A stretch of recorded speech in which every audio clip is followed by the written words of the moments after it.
Are you noticing that many home improvement companies seem to hit a certain level and then stop growing? They get to a point where the business is busy, the diary's full, tons of quotes are coming in every week, yet the revenue needle refuses to move much beyond a certain ceiling. For some companies, that ceiling's 150 to 300,000. Others, 1,000 to a million. Others, it might be 2 to 3 million. But the pattern always remains the same. The business feels busy, but is not really scaling. Most business owners assume the problem's simple. They believe just buy more leads and that will solve the problem. More inquiries, more appointments, and more marketing. But after working in the home improvement industry for over 43 years and selling millions of pounds worth of home improvements in different niches myself, I can tell you something absolutely certain. Most home improvement companies do not have a lack of leads problem. They have a sales structure problem. And until that structure changes, the ceiling will never move. Over the years, I've worked with window companies, conservatory roof specialists, roof replacement firms, extensions, renovations, landscapers, all across the home improvement sector.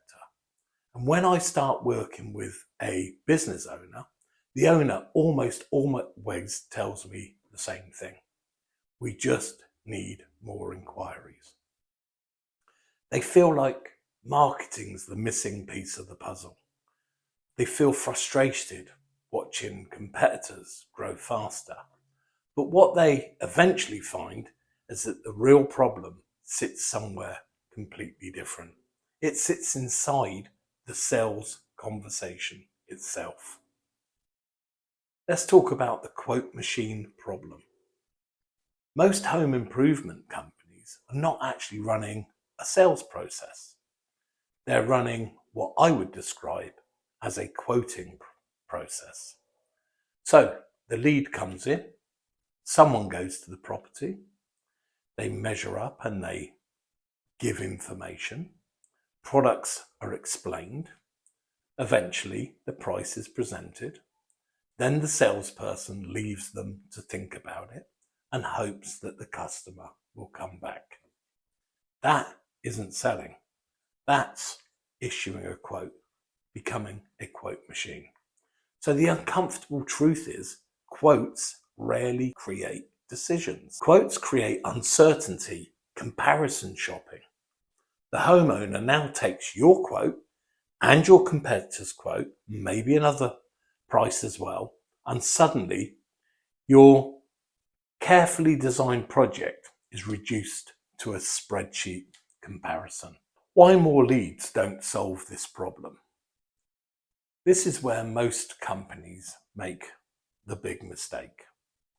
Sales are inconsistent, so they increase their marketing. They generate more leads. They book more appointments. They produce more quotes. But if the underlying sales conversation is still weak, more leads, more quotes simply creates more lost opportunities. Imagine pouring more water into a bucket that already has holes in the bottom. The volume of water increases, but the outcome remains the same. This is why so many owners feel like they're working harder every year, and yet the profits don't move in the same direction.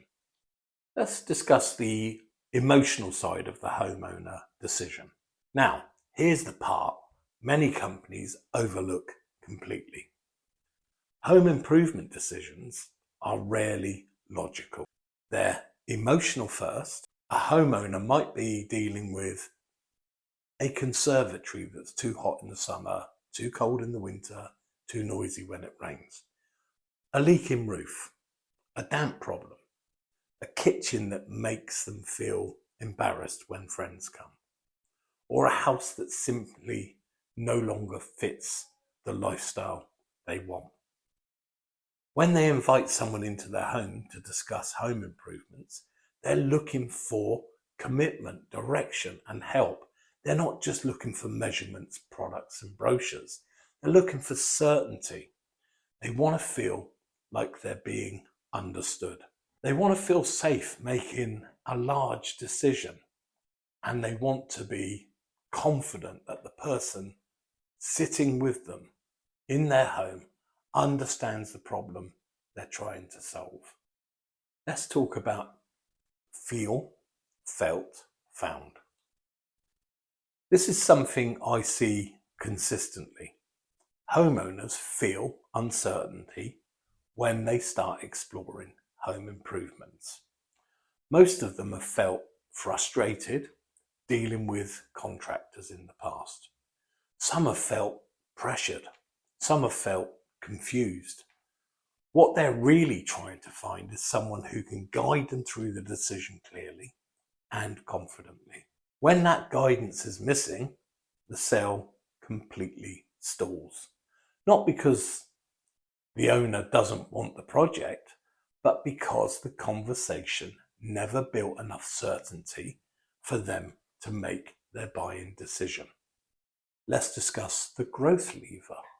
So when a home improvement company hits a revenue ceiling, the solution is rarely just more marketing.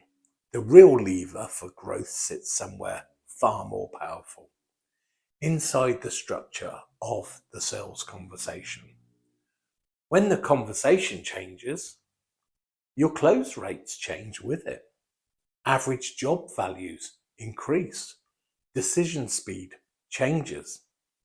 And suddenly the same number of inquiries produce dramatically different results. I've helped companies go from £10,000 months to 30,000, even £100,000 months by simply restructuring the conversations they have. Not by changing the product, not by lowering the price, simply by changing the way the conversation is led. So, if you're a home improvement business owner and you're generating inquiries, you're quoting regularly, but your close rate isn't where it should be, then the problem may not be in your marketing at all. It may be the structure behind the sales conversation.